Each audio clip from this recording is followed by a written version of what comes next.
one source for struggle, socialism, and soul. And today is Friday, May 3rd, 2024. I want to welcome you all to the show today. Jackie, how you feeling?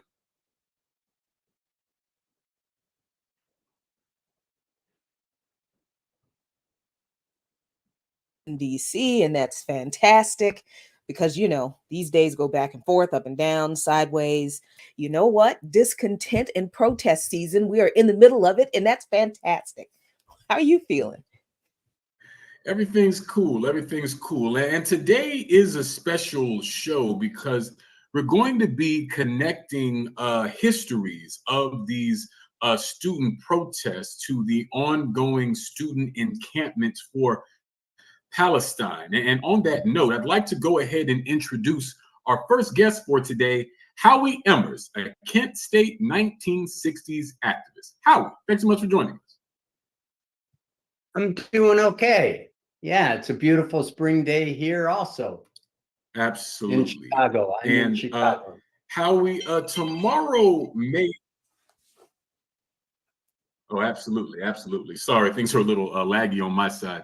But Howie, tomorrow, May 4th, will mark 54 years since the Kent State shooting. And this was an incident where 4 Kent State students were shot and killed, along with several others that were injured when the National Guard members fired on student protesters on that day. And of course, that was coming in the context of an ongoing protest around the Vietnam War that was going on all around the country, on campuses and in the streets in the United States at that time.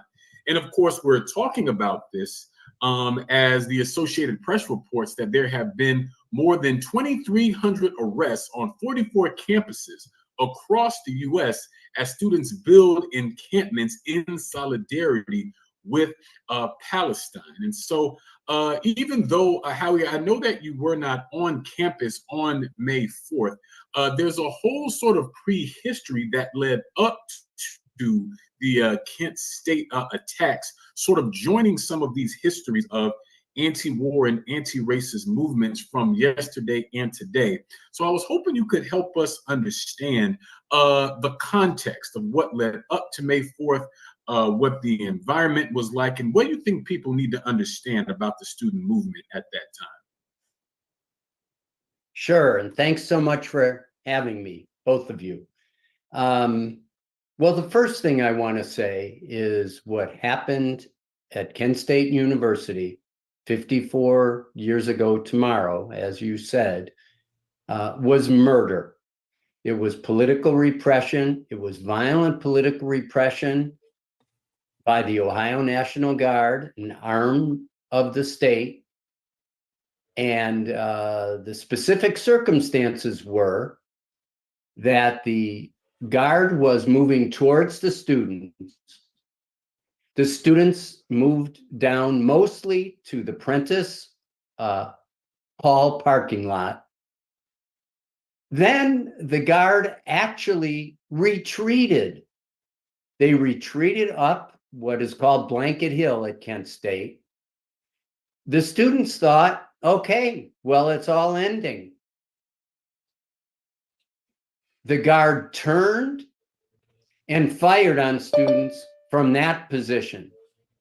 And most of the students were approximately a football field away from where the Guard were.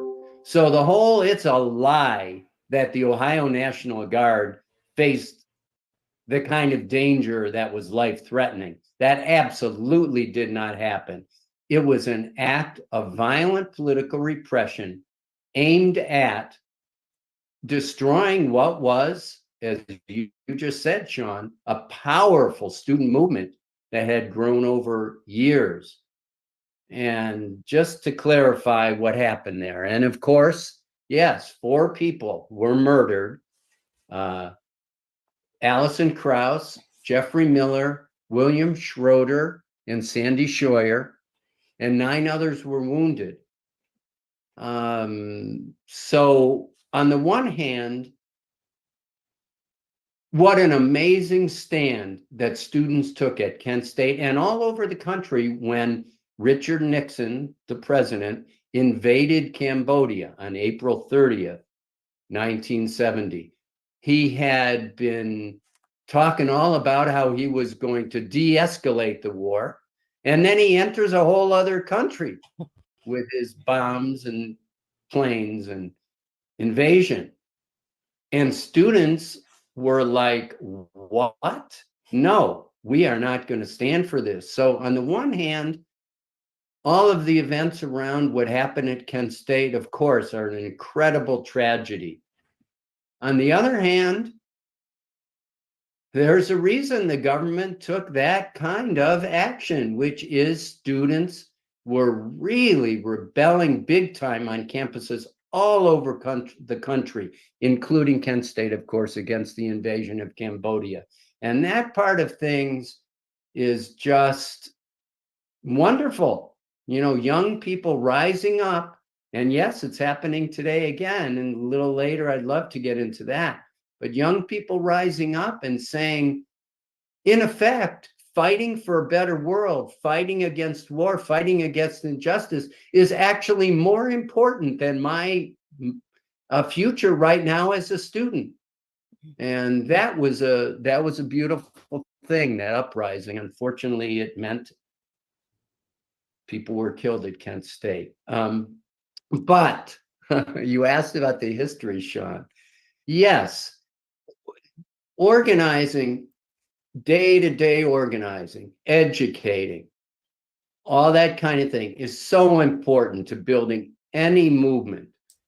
And I was on campus from 1965 to 1969.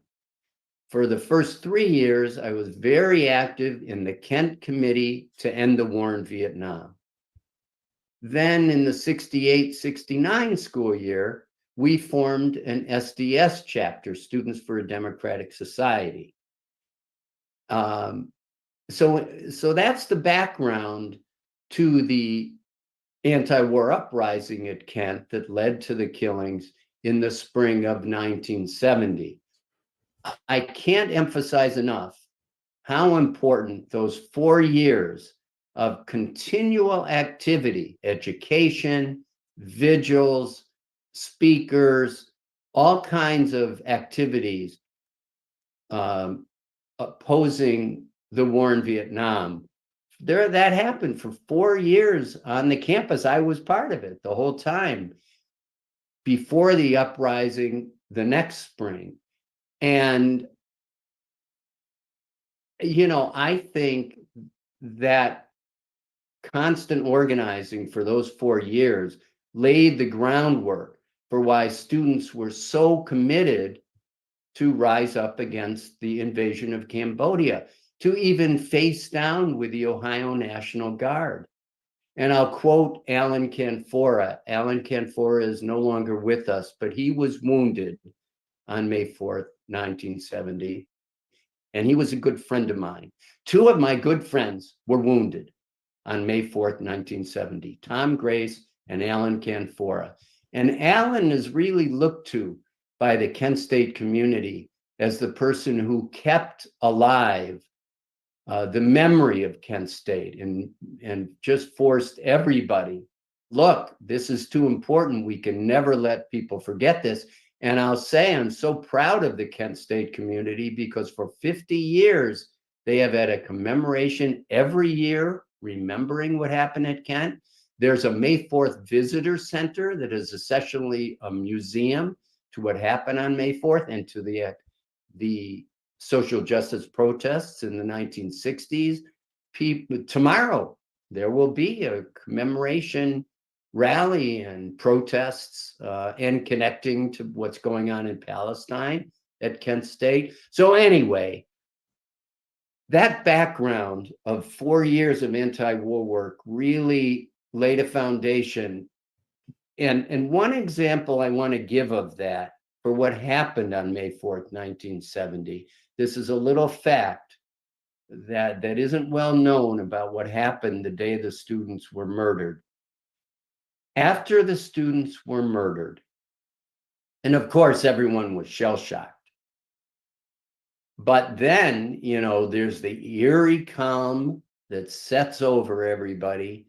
People are realizing that their friends have been murdered and wounded.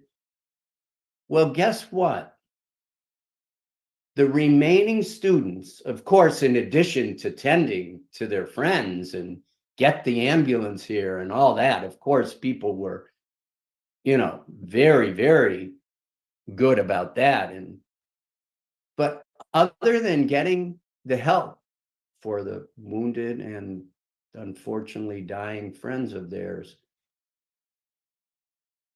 the students then sat down and had a sit-in. They linked arms, and we're talking about like 400 or 500 students. They did not stop the protest in spite of being shot and killed.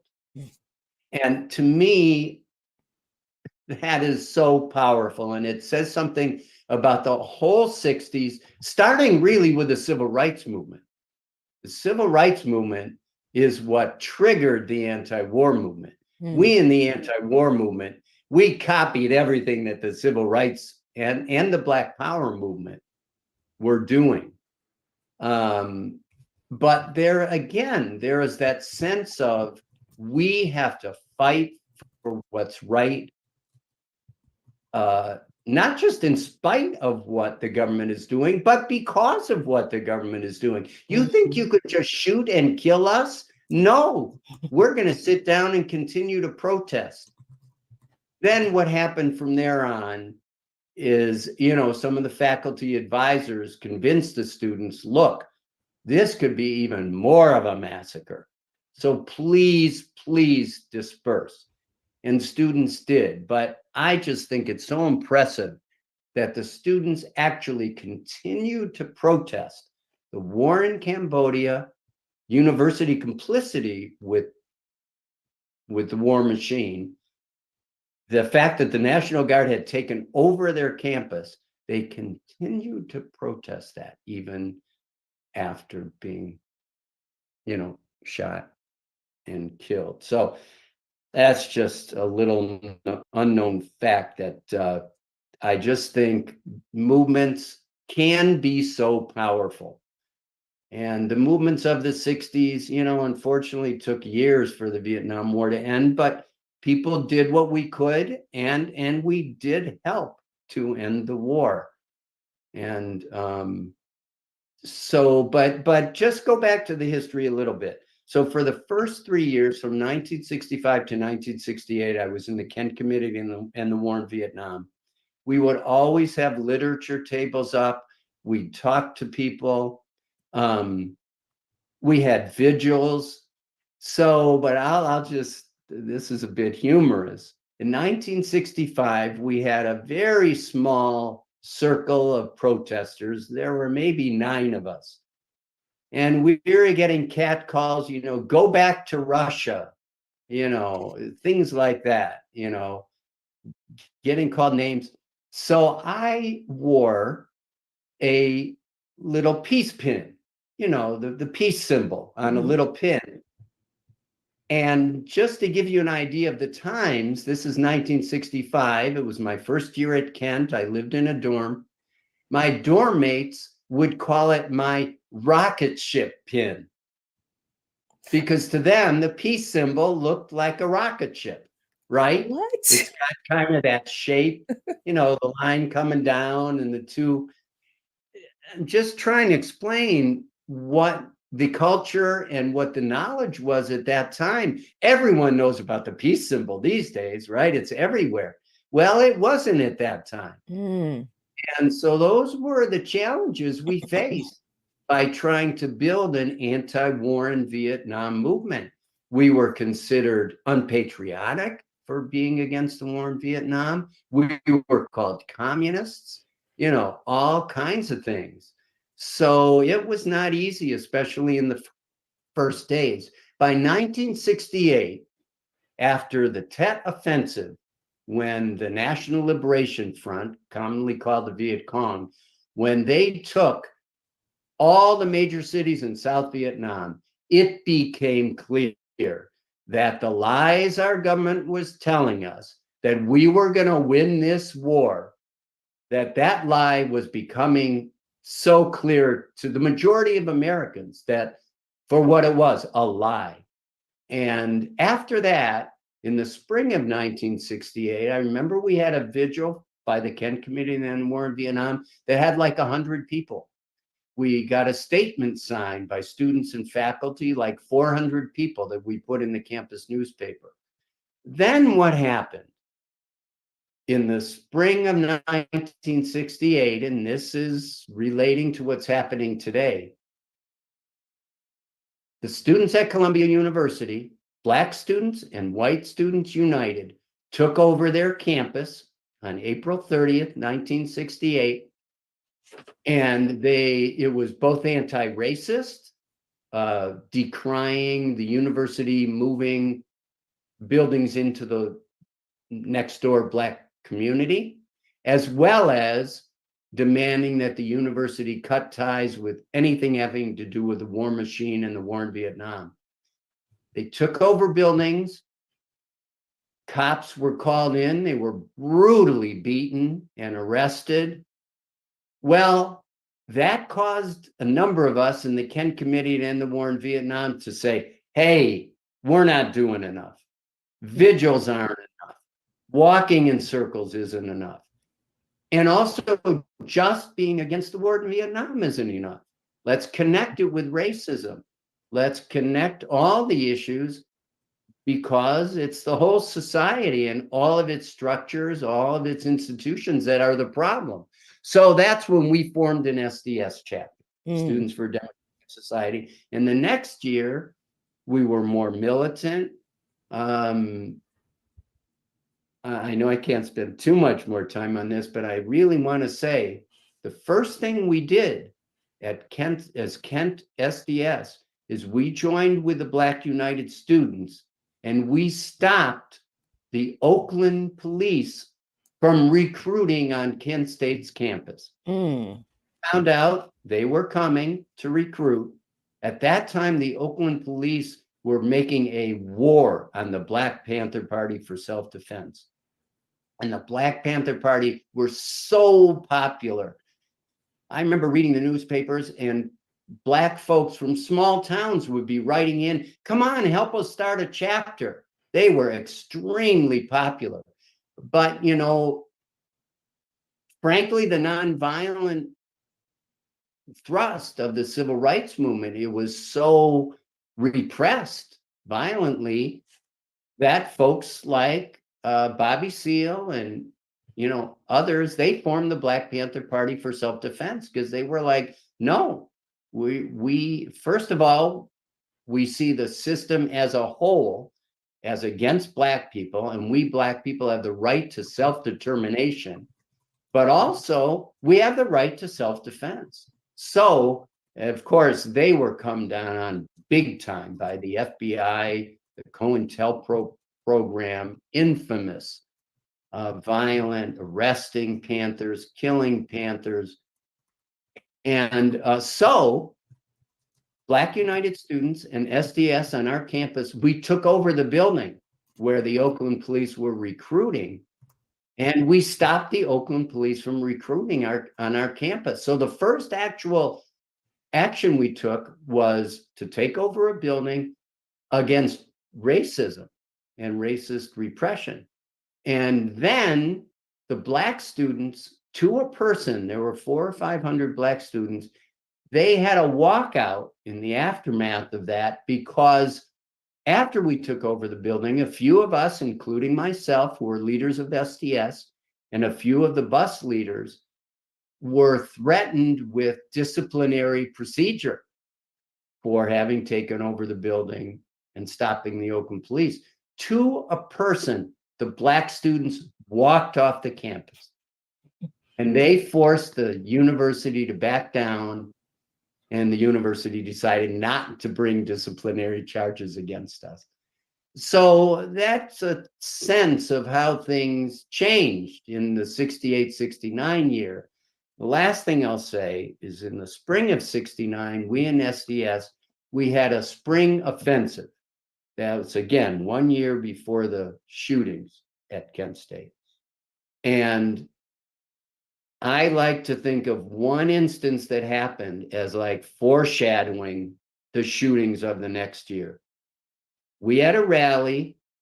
It was after there was a confrontation with us and the campus police. We tried to deliver our demands to the administration building. They blocked our way. There was a scuffle. After that, we knew they were going to try to arrest us. We have a rally the next day. Well, for the first time, Kent State University brought in riot police and these very military looking police with, their helmets covers down, batons across their chests. They walked across the campus. So this would have been like April 9th, 1969. And it was a very threatening display of police force on the campus. And I think of that as a foreshadowing of the kind of real force they brought into play the next year. So anyway, we had 4 demands, 2 about racism, 2 about the war in Vietnam. The university came down on us like a ton of bricks. We ended up taking over a building. By the time it was all over, about 80 people were arrested. 4 of us ended up spending 6 months in jail. So the university the year before May 4th, 1970, came down very hard on us, protesting the war in Vietnam and racism. Wow. Yeah. That is that is not only like an incredibly critical explanation of the history, what went into the organizing that went into leading up to this horrible event, and the dedication of the students, but also the collaboration of groups of students who probably didn't have a whole heck of a lot to do with each other before then, but they were united by a common enemy and a common goal in defeating that enemy. And gee, that's what organizing is. But I do want to ask you in the last 2 minutes, like, what do you see are the most stark lessons from that time that the students today can really, really benefit from? Okay. Well, first of all, I just want to say I have the utmost respect for the students in these encampments, the risks they're taking. They're being suspended. They're facing cops. And I'm inspired by these younger students. Oh, gee. And they are right. Their universities are complicit with genocide in Palestine. The Israeli government, backed by our government, is committing genocide in Palestine. Israel wants to create, they have for many years now, they're really trying to create what they call Greater Israel. They're trying to annihilate the Palestinian people, take all the land, and it's beautiful how the students are standing up. And it's a couple similarities. I feel like back in the day, we said, we're going to stand with the oppressed people, whether it's Black folks fighting repression and for their freedom, whether it's people in Vietnam. We have our white privileges, but that's not what we want to hang on to. And that's what these students are doing today. They're saying, we're on the side of the Palestinians. Palestinians are the oppressed. And I so respect that. And they're taking risks. And they're facing the repression we faced back then. And I really hope that it doesn't get worse, but we don't know. I'd say in terms of providing lessons, I think organization is really important.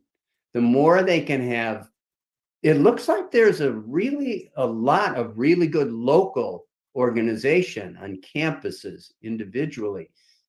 But if there's some kind of perhaps national student encampment encampment coalition that could be formed. I think that would be powerful. And for them to share, get together and share their experiences with each other. But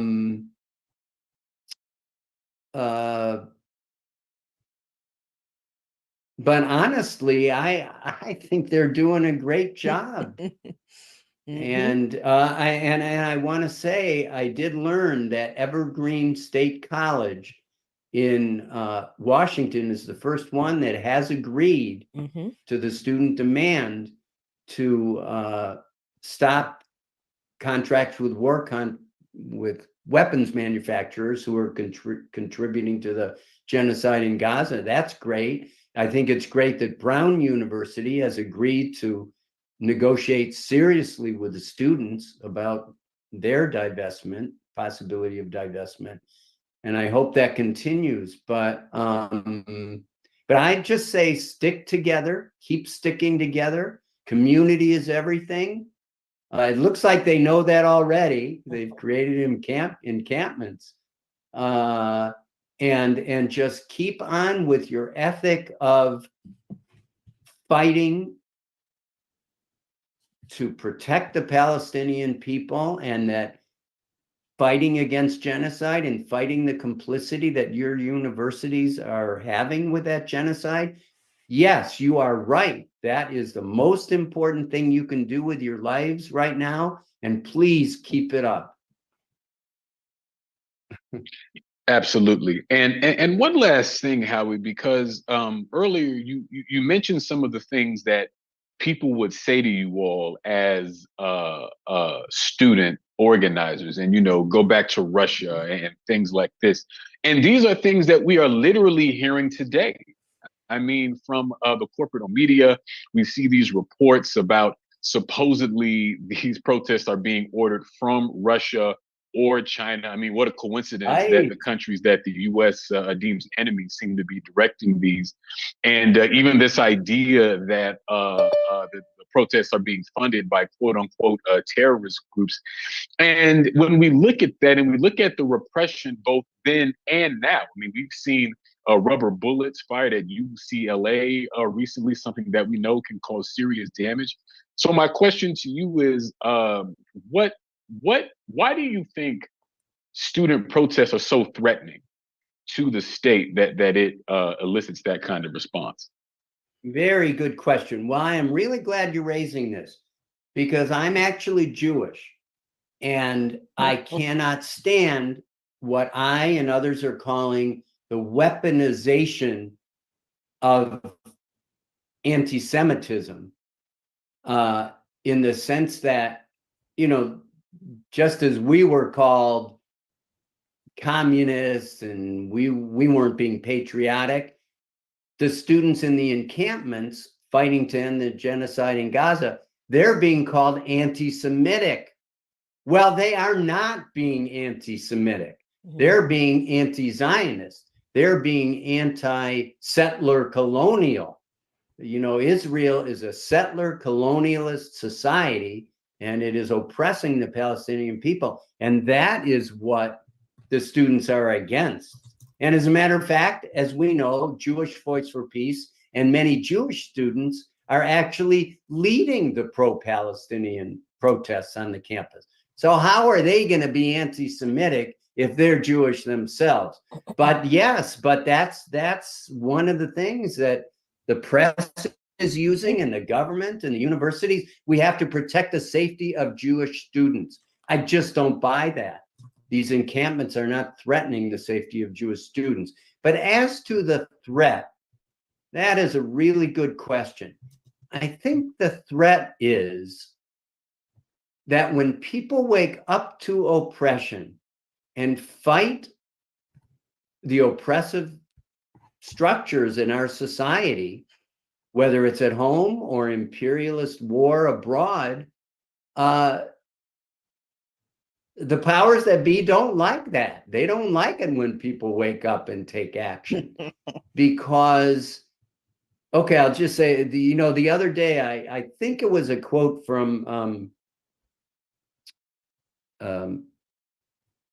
Howard Zinn. I'm not sure, but there was a quote the students are being blamed for disrupting the peace. And he said, no, they're disrupting the war. So there's constantly oppression.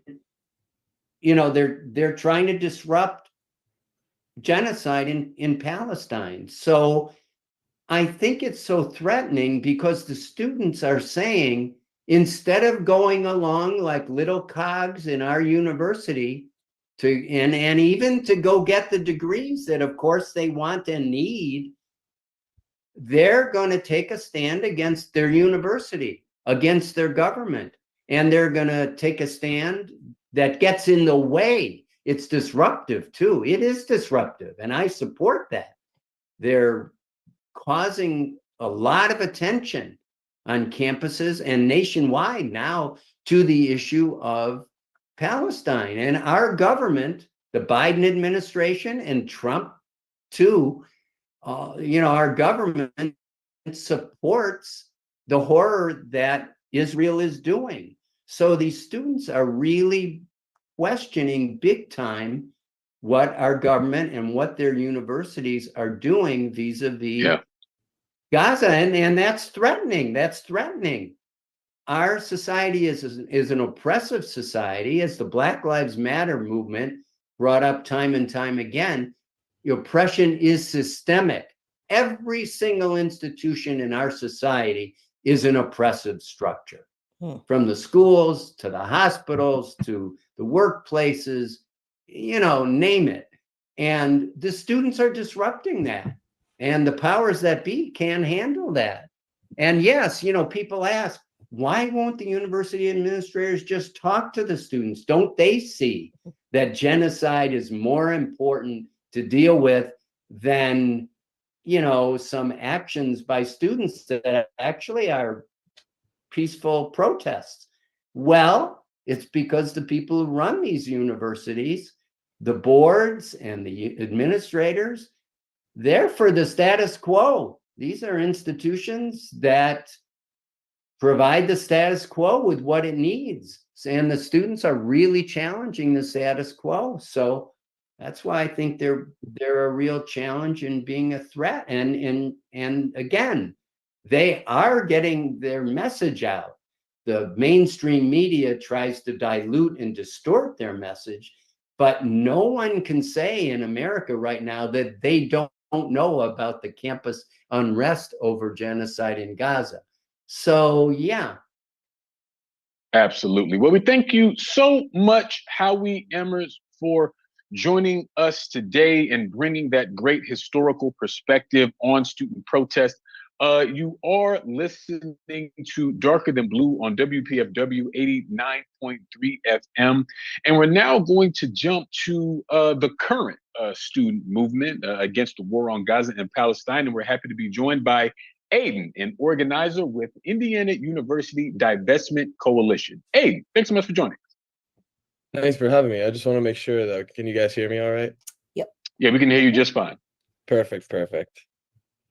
Absolutely. And Aiden, to begin, if you could explain what's been happening at the Indiana University student protest for Palestine, how things have been developing with the administration and police, and just what should we understand about the student struggle there right now?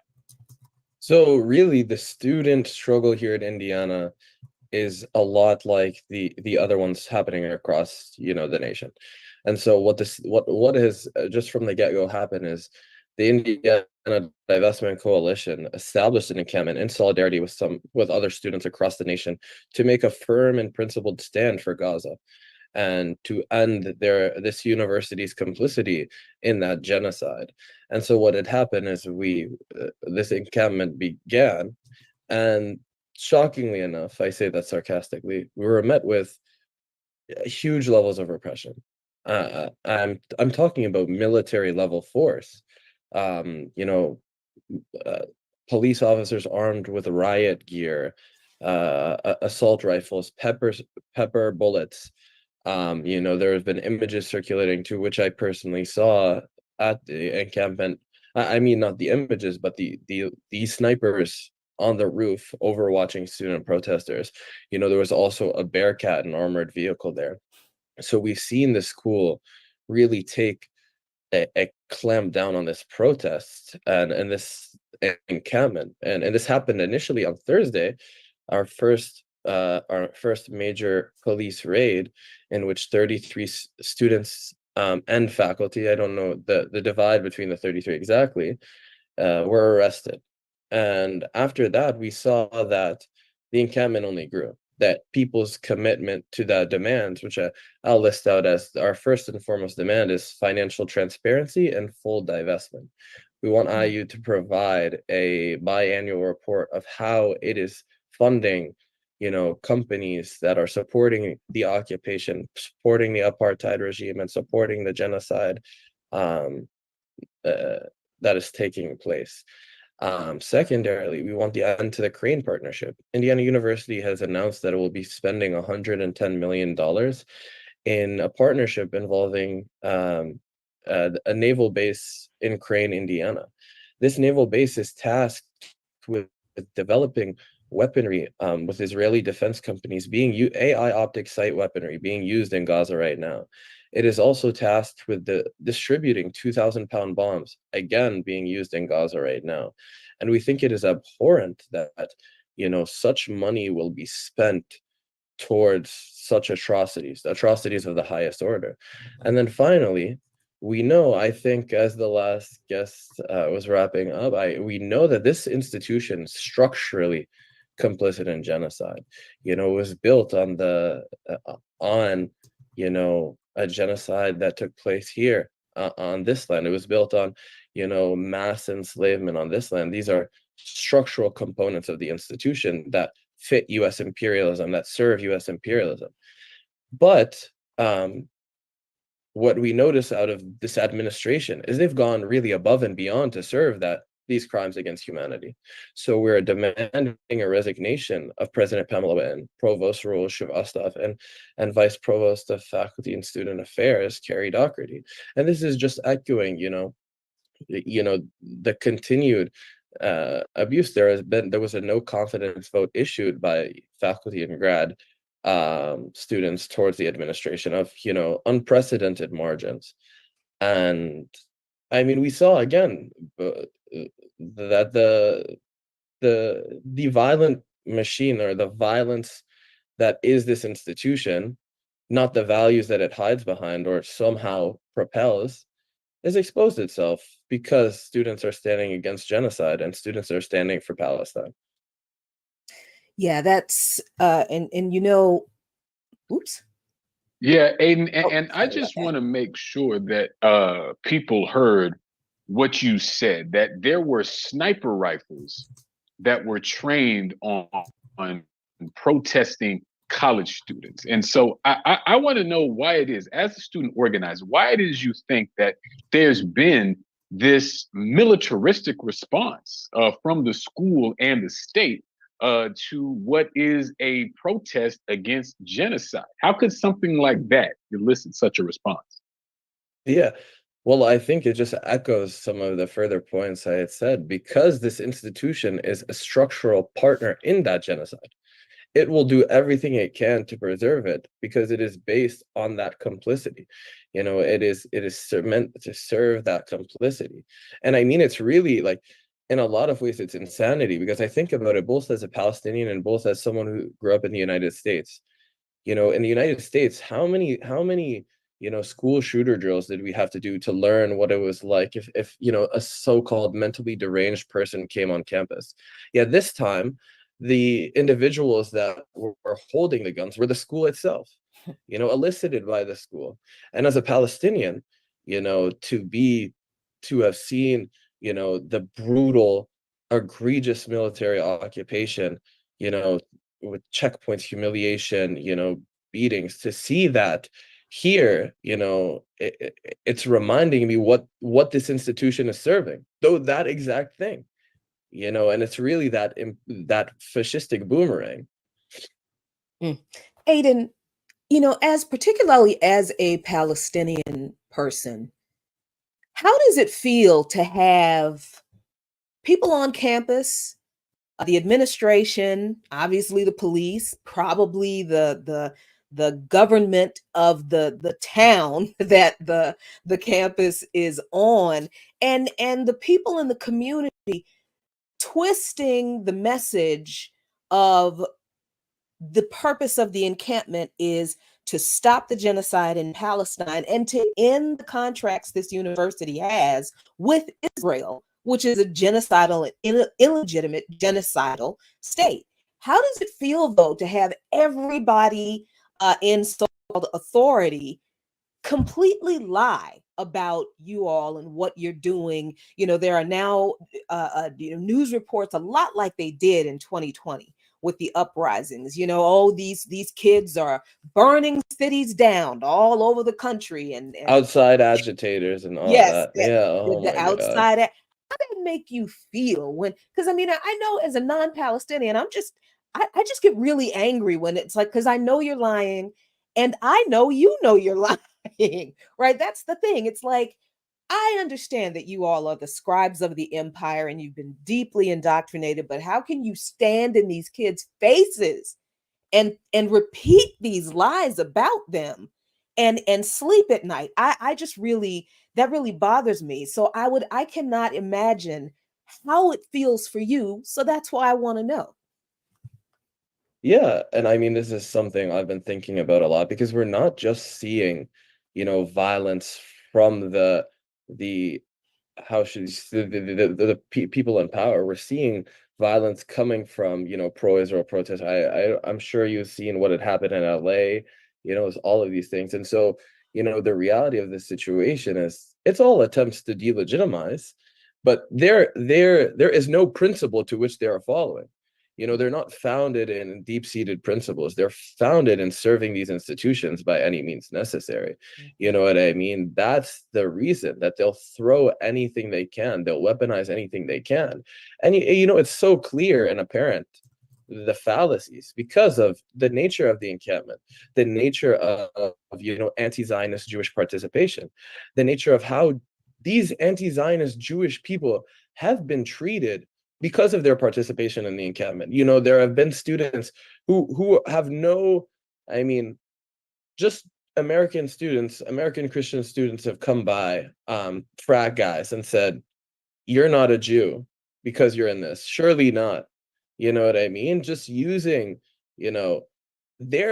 using the anti-Semitic tropes against the anti-Zionist students, and we know that, and this is what it means to kind of be principled. We face it again, like you said, in the 2020 uprisings, in the 80s with the South African apartheid divestment movement, the outside agitator and so on and so forth.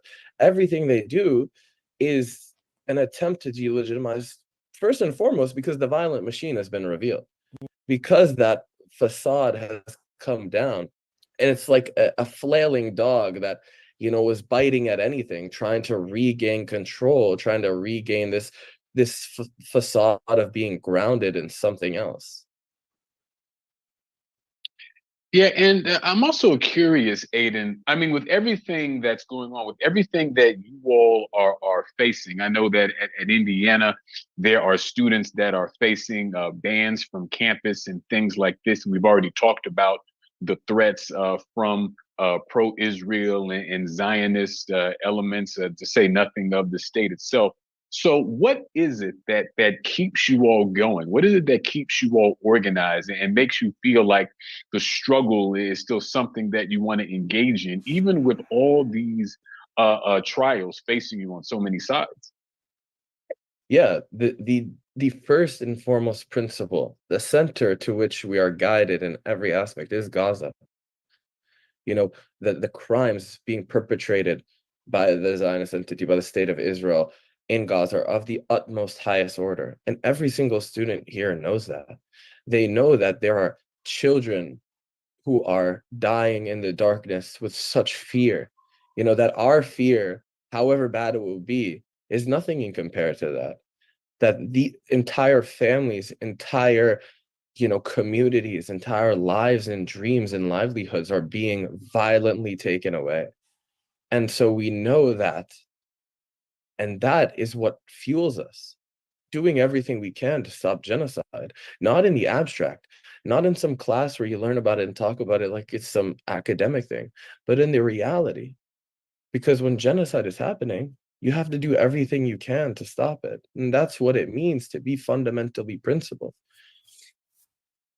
Yeah, and of course, being on the campus still, it's close to graduation for a lot of students. How is that factoring into what some of the students are feeling and what they're facing? Because as we're seeing, some of the universities are literally canceling graduation in order to not have Palestinian students speak, in order to not have students who are not Palestinians, but who are supportive of Palestinians and who want to stop the genocide speak. I mean, they're just like, you know what? Never mind. Nobody's walking across the stage because we don't want to take the chance of letting people say things decent about stopping a genocide against another group of human beings, which is absolutely absurd, of course, but that does have to kind of play into what you guys are kind of feeling and thinking about on campus as you're facing repression from the police,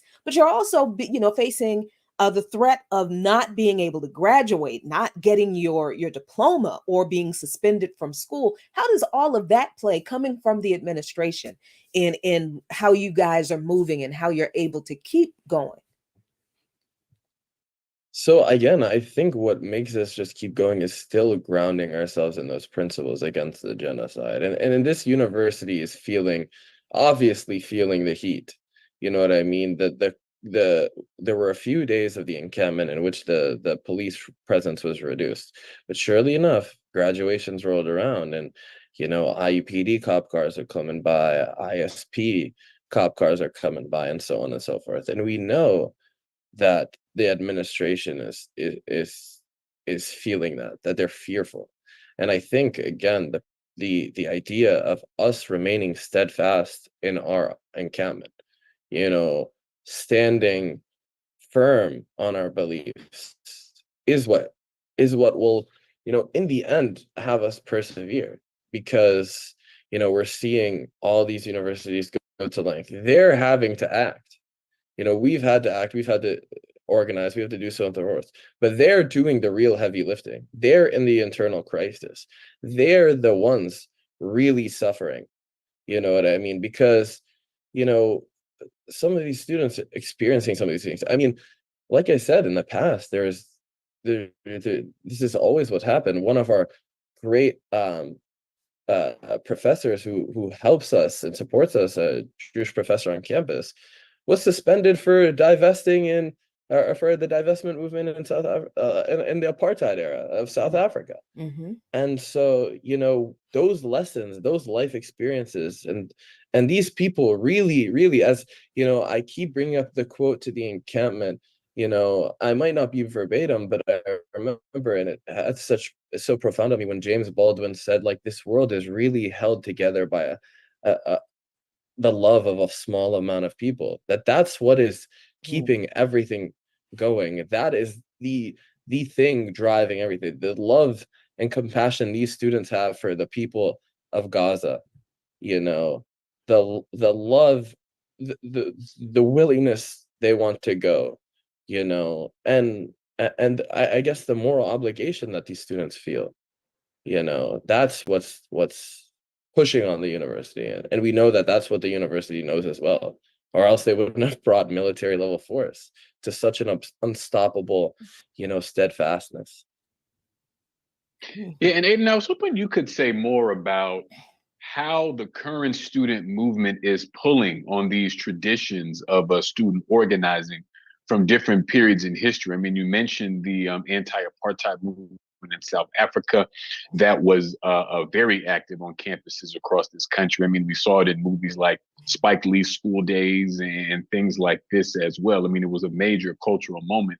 And of course, our other guest is a veteran of Kent State from the 1960s. And so I'm wondering, what is it about those former struggles and what sort of lessons and inspiration that you all pull from that to sort of help kind of undergird what you are all doing on campuses today? Yeah, I think it's just in a lot of ways the sheer knowledge and experience. There's so many lessons to learn from other levels, and also just you know the messaging, how powerful the symbolism is. Especially like look at Colombia, on the day of them taking Hind Hall, being on or nearly the same time of the occupation in 1968. I mean, that is the power that resonates. And that's what, is educating us to all, that this space that we've created is showing us worlds that we weren't a part of, but allowing us to step into them, allowing us to step into different eras, cross those generational lines, cross those community lines, to really learn about this collective struggle that we're all a part of, this interconnected, monster that is imperialism, that is colonialism, that is, yeah, systemic oppression. And we're standing on the shoulders of our elders. One of the leaders of the Vietnam movement at Indiana University, Guy Loftman, came to speak at our encampment. Mm. And it was his protest that he had organized with that got Dunn Meadow, the whole free speech policy, to which this administration, changed overnight to take back in fear of the encampments.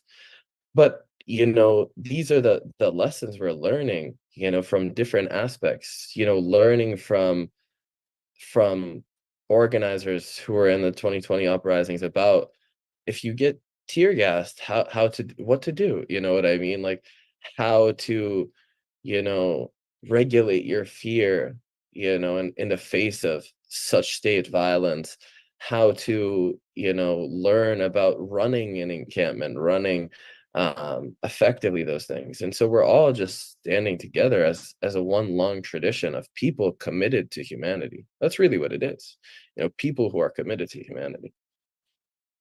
Yeah, and that is definitely a beautiful thing. And, every time I talk to some of the students at the encampments, we've been engaged with the students at GW here in DC and now at Howard University. We'll be going up to University of Delaware probably this coming or next weekend to talk to students there. So there's a lot of this going on. And I really hope you listeners that you have really gotten some insight from this show today, and that you appreciate the work we do here at Darker Than Blue, because this is what we do. This is not just a job. It's who we are. We are organizers, and we're organizers because we love the people. So if you love what you hear on Darker Than Blue, please support the show and support this network, WPFW. You can go to WPFW. Pledge WPFWFM.org. Make sure you have Darker Than Blue selected in the contribution window and support us with any amount that you can. We really, really appreciate you, even as we're having such a great time having these conversations. Thanks so much, Aiden. Thank you. Absolutely. Absolutely. And, Jackie, whether we're talking about Kent State or Jackson State or South Carolina State or Columbia today, UCLA today, University of Texas at Austin today, there is a through line of militant struggle on the part of students that is part and parcel of a broader struggle against imperialism in the United States. And I think that has a specific significance today as the US sits as the wealthiest and most expansive empire that the world has ever known. And I tend to think that this is really the threat that the state sees in the student encampments and the student protests. They see that these young people, the same young people that are just supposed to get their little degrees and use it as a ticket into the ruling class, and when they see them instead resisting these very institutions, they're very aware of the threat that this could pose to the imperialist system, and as such, it sees repression as its only route when it sees that propaganda fails. But we want to thank Aiden so much for joining us today. We want to thank Howie Amherst for joining us today. And that's going to do it for today here on Darker Than Blue on WPFW 89.3 FM here in Washington, D.C. Please stay tuned for news and views with Garland Nixon coming up next. And we will see you next time. Peace.